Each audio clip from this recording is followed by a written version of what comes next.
As Syrian President Ahmed al-Shara works to establish and strengthen relations with, well, everyone, Turkish President Recep Tayyip Erdogan is insisting that Damascus keeps its focus on the deal to integrate the Kurdish US-backed SDF forces into the Syrian army. Erdogan also said that Turkey, Syria, Iraq and the US have formed a committee to discuss the fate of ISIS militants in prison camps in northeast Syria, which have been run by the SDF for years. Meanwhile, reports that Turkey has established a permanent military deconfliction hotline with Israel to prevent clashes between their forces operating in Syria. This after a month of talks held in Azerbaijan, and as Turkey continues to expand its military ambitions in Syria. And joining us now is Dr. Sinan Sidi, Senior Fellow on Turkey at the Foundation for Defense of Democracies. Thank you so much for joining us this evening. So from meeting Trump last week to convincing the EU to drop sanctions, al-Shara seems to have been everywhere recently. And Erdogan is raising his hand here and reminding him of his commitments with Turkey.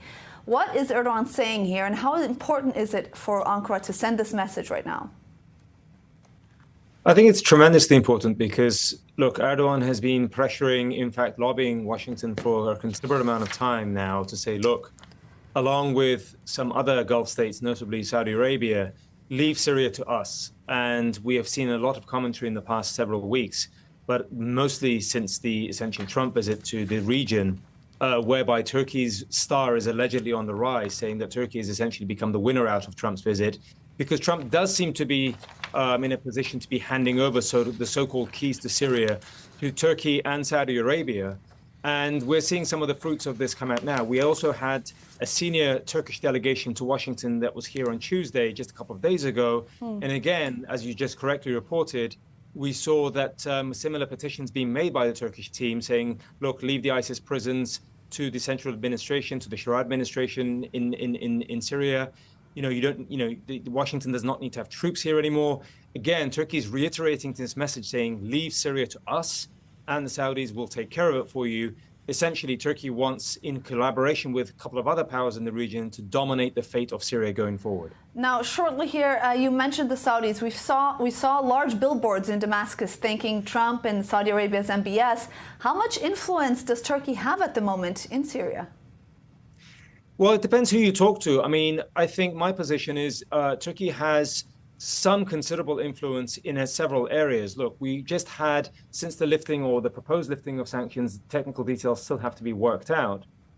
We had there was an expo, an exhibition in Damascus where 180 Turkish firms were featured, all ranging from like construction firms to banking firms that are salivating to essentially rebuild and have a significant pie in the rebuilding of Syria. Those are really important.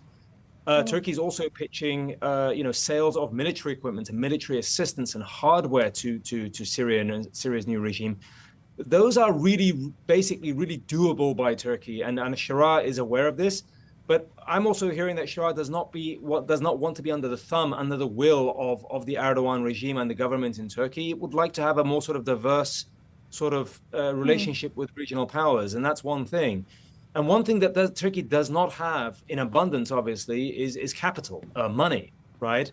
And Shura is aware of this, and so that is why he is keen to essentially build even closer ties with some of the Gulf states, notably the Emiratis as well as the Saudis, simply because they're interested in investing in the new Syrian state.